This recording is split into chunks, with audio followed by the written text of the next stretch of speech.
안녕하세요. 저는 압구정 스타약국 이도현 약사입니다. 안녕하세요. 수지그린 약국 운영 중인 박종필 약사입니다. 네, 안녕하세요. 인천 이하당 약국의 허지웅 약사입니다. 네, 안녕하세요. 김포해드림 가정의학과 원장 이동민입니다. 안녕하세요. 강릉아산병원안과 노수입니다. 안녕하세요. 메디카업종원 박미라 의장입니다. 다음 기사 말씀드리겠습니다. 네, 마지막 이 뉴스인데요. 국가 예방접종 사업이 확대된다는 소식입니다. 올해 대한의사협회가 정기 브리핑을 통해서 올해 인플루엔자 국가예방접종 시행 비용을 인상한다고 밝혔는데요. 우선 어린이는요, 기존 18,200원에서 18,400원으로 200원이 인상이 되고요. 노인의 경우에는 지난해 12,150원이었다면 올해부터는 14,030원으로 2,080원 상향 조정했습니다. 백신 수급 방식도 어린이는 위탁 의료기관이 자체적으로 보유한 백신을 우선적으로 사용한 후에 백신비를 상환받는 NIP 방식이 적용이 되고요. 노인은 현물 공고 방식으로 진행한다고 합니다. 또 역시 이 진행 예방접종 사업 시작 기간이 한 달 정도 앞당겨졌는데요. 이게 환자 쏠림의 현상을 좀 해소하기 위한 차원이라는 의견도 좀 있다고 합니다. 지난해 어린이는 10월 4일 시작됐던 것이 올해는 9월 4일로 한 달 이른 시기에 사업이 시작된다고 하고요. 하지만 노인의 경우에는 좀 다릅니다. 만 75세 이상은 지난해에 비해 약 일주일 정도 앞당겨졌지만 만 65세 이상은 지난해보다 이틀 늦게 시작된다고 합니다. 또 동인 대상의 접종 사업 기간은요, 위탁 의료 기관의 경우 올해 11월에 종료되지만 보건소는 백신 소진까지 진행된다고 위협이 밝혔는데요.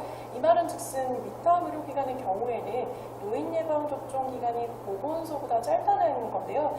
이 때문에 위탁 의료 기관과 보건소 간의 마찰도 좀 생겨날 수 있을 것으로 저는 판단하고 있습니다. 좀 민감한 사항이기도 하고 우리 피부에 와닿고 또 하실 말씀이 많을 것 같은데요. 네. 사실 이런 문제가 터질 때마다 생각이 되는 건 도대체 보건소의 기능이 뭐냐, 이런 걸 생각을 할 수밖에 없는 게, 사실 이제 보건소라고 하는 것이 지금 민간 의료기관하고 서로 경쟁하려고 있는 게 아니잖아요. 지금 뭐 의료기관이 없는 곳에 보건소가 그런 의료기관의 역할을 해주고 있는 것도 아니고 신의 한복판에 있으면서 민간 의료기관이 하는 일 똑같이 하면서 그보다 더 나은 조건으로 행하고 더 싼 가격으로 환자들에게 뭐 다가가고 있으면 민간 의료기관은 어떻게 하라는 거예요? 그건 말도 안 되는 거죠. 사실 이 기회는 어떻게 이 기회뿐만이 아니라 이제 앞으로도 그렇지만 이제 보건소의 기능이 과연 무엇이냐? 네. 보건소는 예방 업무나 이런 쪽에 더 보건소 고유의 업무를 담당을 해야지 민간 의료기관하고 똑같이 뭐 경쟁하듯이 뭐 하는 것들은 이제 빨리 좀 고쳐 나가야 될 부분인 것 같아요. 그렇죠. 중복되는 거죠. 네. 아까 전에 이야기 나왔던 그 수가에 대한 부분을 이제 사실 약사들은 잘 모르는 부분이거든요. 그 18,000 얼마 정도에 드는 그 금액이, 그러니까 이제 병원에 지급이 되는 게 백신을 가져오셔서 뭐 보관하는 비용부터 시작해서 접종을 다 하고 사후 처리까지 하는 그 모든 비용에 18,000원을 지급을 하는 거죠. 그렇죠. 그 이제 약값도 있고 거기다 이제 접종비가 이제 통틀어 접종비라고 네, 하면 네. 접종비가 있는 거죠. 일종의 행위료죠. 행위료가 들어있다고 볼 수 있는데, 근데 그런 부분에 있어서 그 의사들은 좀 자존심이 상할 수도 있는 부분, 상하고 있는 부분이 뭐냐면 너무 이게 푼돈을 주면서 굉장히 생색을 내고 있고, 국가는 우리가 너희들에게 돈을 주고 있지 않냐, 지금 온갖 참견은 다 해가면서 이제 그런 것에 우리가 이제 모멸감을 느낄 때가 굉장히 많죠. 뭐 사실 그 돈이 그러면 적은 돈이냐 이렇게 이제 얘기를 하게 되는데, 생각을 해보면 이제 뭐 우리가 단지 주사를 놓는 그 행위 자체가 그 정도 가치가 있는 것이냐라고 물어보면은 뭐 어떻게 얘기할 수 있을지 모르겠지만, 우리가 단지 그 행위에 대한 비용을 받는 건 아니거든요. 어떠한 접종을 했을 때 생길 수 있는 부작용들, 그런 문제에 대한 다 관리를 우리가 해야 되는 거고, 그거에 대한 보상해야 되고, 100개를 잘랐다가 하나 잘못 놓으면 그것으로 인해서 환자들이 우리들에게 하는 그 컴플레인들은 얼마나 강한 건데, 센 건데, 그런 부분에 대한 보상인 거죠. 네. 마치 위험수당 같은 거라고 개념이라고 보시면 되죠. 그렇게 따지면 그 접종비라고 하는 행위료 자체는 매우 이렇게 많지 않은 거다. 의사들에게 그렇게 생각하실 수 있겠다고 보겠습니다. 이게 또 백신 접종이 성인을 대상으로 해서의 백신 접종보다는 노인과 어린이들한테 투여되는 접종이 또 굉장히 좀 더 까다롭다고 하더라고요. 그래서 이거 너무 좀 소량의 금액이 인상된 게 아닌가 그런 관찰을 해가지고 그런 네. 말씀을 좀 요구하고 있다고 하더라고요. 저 같은 경우는 이제 저도 매년 독감 접종을 맞거든요. 네. 제가 감기 걸리지 말라고 맞는 게 아니라 물론 감기 걸리지 독감에 걸리지 않도록 맞는 건데 저는 이제 종합병원에 근무를 하고 있습니다. 종합병원 직원들은 맞게 돼 있어요. 병원에서 비용을 다 대고 네. 왜냐하면 환자에게 옮겨주면 안 되기 때문에 맞게 네. 돼 있는데 또는 이제 건강한 사람이지만 집안에 중환이 있거나 면역력이 약한 사람한테 맞도록 권장하고 있는데 이게 문제는 일반 건강한 사람들이 감기에 덜 걸린다. 감기가 알아도 가볍게 앓는다는 걸로 이게 많이 맞고 있어요. 실제로. 그게 저는 안과 의사다 보니까 구체적인 걸 모르겠지만 가정의과 선생님 입장에서 그게 과연 그렇게 권할 만한 건지 또 궁금한 것도 있고 저는 그 공중보건의사를 생활했었는데 그때 독감 접종을 하면 보건소 한가득 보건소가 갑자기 환자들로 막 미어터지는 거예요. 독감 접종하겠다. 근데 그게 시골 어차피 노년 인구들이 많으니까 노인들 대상으로 예방접종 많이 하지만 굳이 맞아도 되지 않는 사람들이 와서 맞는 것들을 많이 봤기 때문에 그러고 인해서 이제 정작 맞아야 할 사람들은 약이 없어서 다음부터 기다려야 되는 그런 게 있어서 그런 거는 조금 더 국민들이 의학적인 판단을 전문가들이 얘기를 좀 귀를 기울여서 했으면 생각합니다. 네. 대개들 보면 이제 주사는 맞으면 좋은 거 아니냐. 모든 치료 뭐 별일이 있겠냐 뭐 이런 식으로 이제 하게 되는데 모든 치료는 부작용이라는 게 항상 있을 수 있는 거니까 득과 실을 잘 계산해 봤을 때 나한테 득이 있을 때 하는 게 치료인 거지. 이게 뭐 무조건 뭐 보약 먹듯이 이렇게 주사를 맞고 감기 들 걸리지 않아요. 뭐 이런 식으로 이렇게 맞는 분들 참 많죠. 설득하기 어렵습니다. 근데 사실 그런 인식 자체를. 네. 네, 뭐 이런 제도의 그 어떤 변화뿐만이 아니라 지금 거의 모든 제도들이 약사님이나 아니면 의사 선생님들 하고 계시고 충분히 할 수 있는 건데 이걸 자꾸 정부 주도하로 계속 몰고 가고 있는 거예요. 예, 그러면은 여기를 뭐 신뢰하지 못하겠다는 그런 어떤 정부 의도가 있는 건지 그렇다고 해서 이분들이 못하시는 것도 아니잖아요. 네. 예, 그래서 이러면 이럴수록 더 반감도 세지고 그래서 안쪽 거라고 생각합니다. 저는 그런 네. 쪽에서. 예. 정리하자면 공공의료 부분에 대해서 명확하게 자기 자신 나라에서 하는 그런 주도하는 그런 것들은 포지셔닝을 좀 제대로 잘 중복되지 않게 의료 사각지대나 이런 데를 커버하는 그런 의미로 좀 더 방향을 잡았으면 좋겠다는 그런 생각을 해봅니다. 이제 부작용 팔로잉 하는 거 있잖아요. 네. 그런 면에서는 정말 그게 중요하다고 보거든요. 네, 예, 맞습니다. 저도 많이 봤어요. 네, 예, 이거 맞고서는 부작용이 일어나서 네. 심지어는 골다공증 약 드시던 분인데 백신을 맞아가지고 아주 난리가 났었거든요. 예, 굉장히 막 생명이 위태로울 정도로 그랬었어요. 그러니까 그거를 계속 팔로우 할 수 있게 지역 병원에서 다 커버할 수 있게 해줘야 되지 않나 싶어요. 보건소가 그것까지 못하니까. 네, 좋은 말씀. 의료라는 게 이제 아까도 말씀드렸듯이 공공재의 성격을 굉장히 강하게 가지고 있는 것인데 이제 그 의료라는 것을 그래서 국가가 책임지기 시작하면 일어나는 그 변화 자체가 뭐냐면 무조건 싸게 그리고 온갖 국가가 참견 이렇게 이어지니까 의사들 입장에서는 그것에 대해 반발이 되게 강하죠. 의약분업 이 원래 취지하고도 다른 것 같아요. 의약분업의 취지는 어쨌든 이런 의료 서비스의 질을 높이는 건데 오히려 반대로 가고 있는 거니까. 예. 질도 낮아지고. 그렇죠. 예. 그런 양상으로 변하는 것은 좀 안타까운 거죠. 그러니까 공공재의 성격을 가져서 공공재의 성격으로 점점 더 발전되고 국가가 책임지는 건 맞는데 국가가 책임지면 책임질수록 네. 점점 더 이제 의료인들에게 이제 짐이 되고 더 이제 질은 낮아지고 이런 변화가 생기죠. 그러니까 국가가 책임을 지더라도 또 전문가들의 의견 자체를 이제 존중하고 전문가들에게 맡기고 그런 식으로 해야 된다고 생각이 들어요. 네, 좋은 말씀 해주셨습니다. 저희들이 모여서 이렇게 재미있게 얘기도 나누지만 저희들이 이제 방금 말씀하신 것처럼 그 어떤 관에 있는 분들, 제도하시는 분들한테 현장의 어떤 그 실질적인 목소리를 전달할 수 있는 좋은 통로가 됐으면 좋겠습니다. 어떤 재미있는 그런 그 기사가 있었냐면요. 킨타일즈의 IMS 연구소 2016년 그런 조사 자료인데요. 미국의 경우입니다. 미국 의약품 사용 트렌드. 제가 쪽지여서 좀 보고 이렇게 정리하자면 주목할 점은 3개월 이상 처방에 해당하는 만성 처방이 지난 2년과 비교해 급격히 증가했다고 합니다.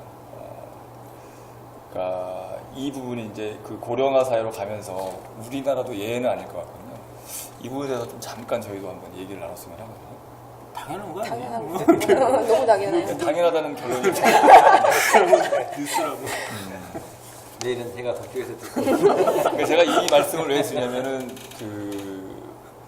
뭐 미국의 경우가 이제 저희도 실제로 지금 진행되고 있고 너무나 당연한 건데 과연 그러면 우리 정부나 우리 또 의사 약사는 올바른 어떤 제도나 이런 준비를 하고 있나 한번 좀 생각해야 되지 않을까.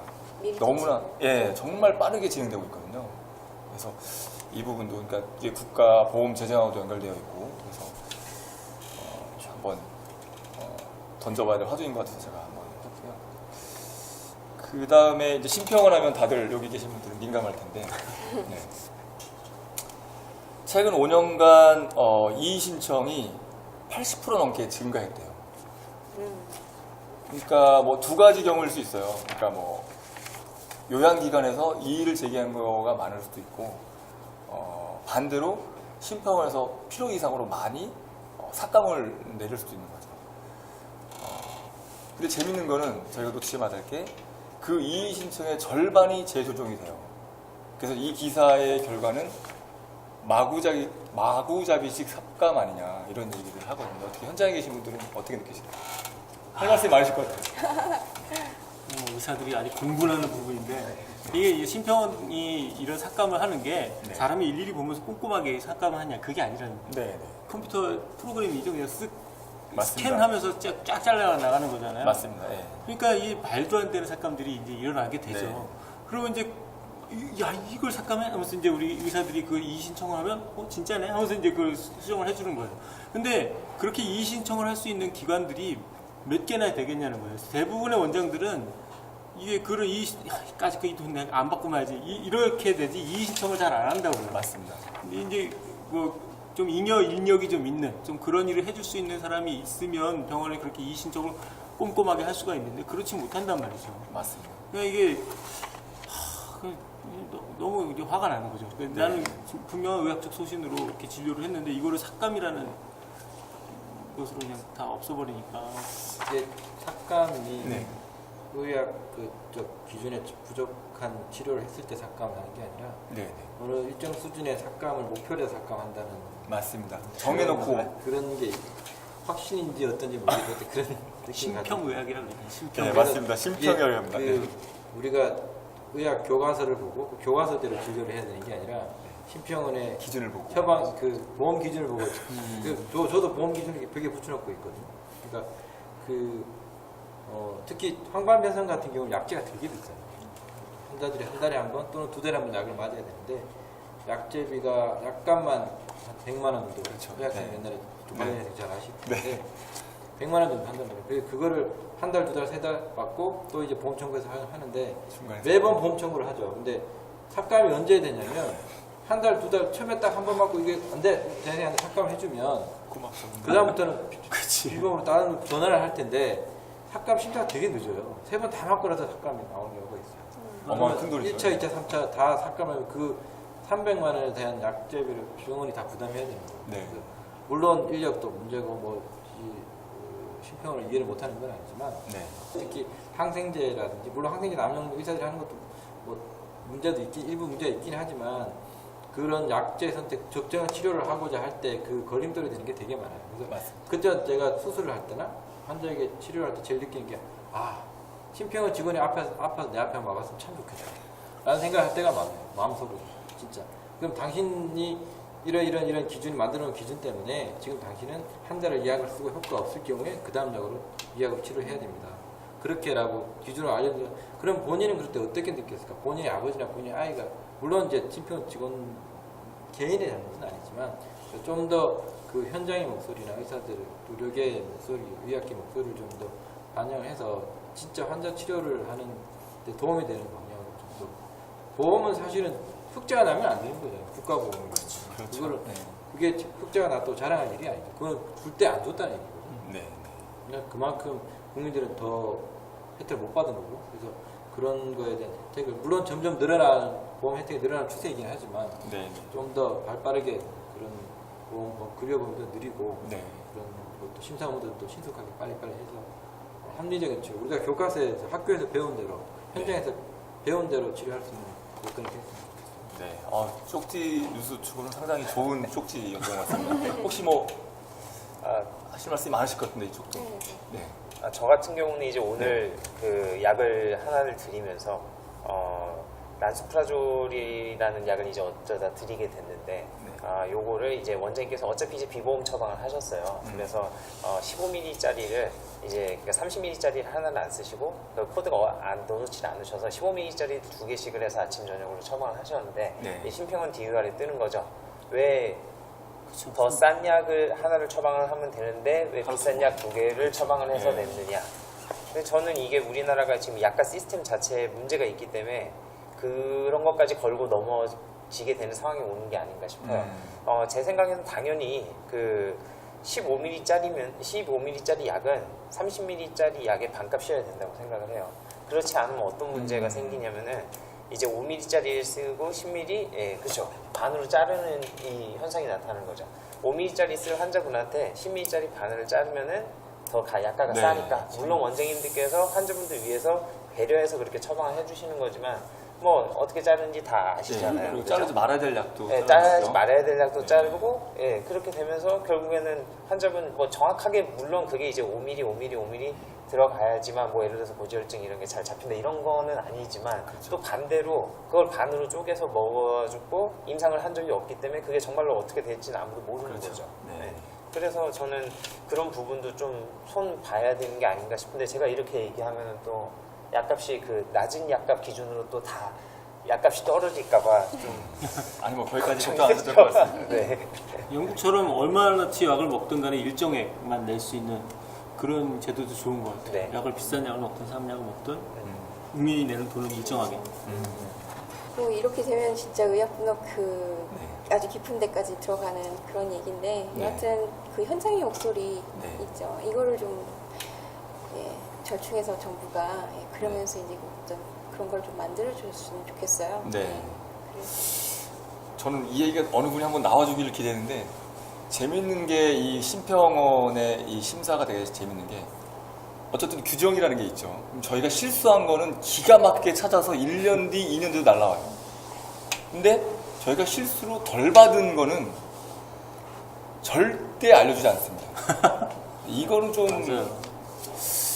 아이러니하지 않고 좀 되게 그런 거 볼 때마다 아까 치사- 원장님 말씀하신 치사하죠. 치사하죠. 예, 그 얘기 진짜. 제가 단어를 네, 지금 네. 안 쓰렸는데 원장님 말씀하신 대로 그런 부분은 좀 저희들이 이게 인원이 많아가지고 일일이 정말 클 수 있고 작을 수 있는 돈인데 일일이 저희가 팔로우도 못하고 따라가지는 못하거든요. 근데 치사하게 잘못된 건 끝까지 쫓아오시면서 그런 건 안 알려주시더라고요. 그래서 그런 부분도 현장에 있는 저희 의사 약사들은 가슴에 상처가 된다는 거. 예. 기억해 주세요. 네, 어떤 1부 순서는 이걸로 마치고요. 2부에 또 다른 주제로 한번 저희들 이 시간 이어가도록 하겠습니다. 네, 수고 많으셨습니다.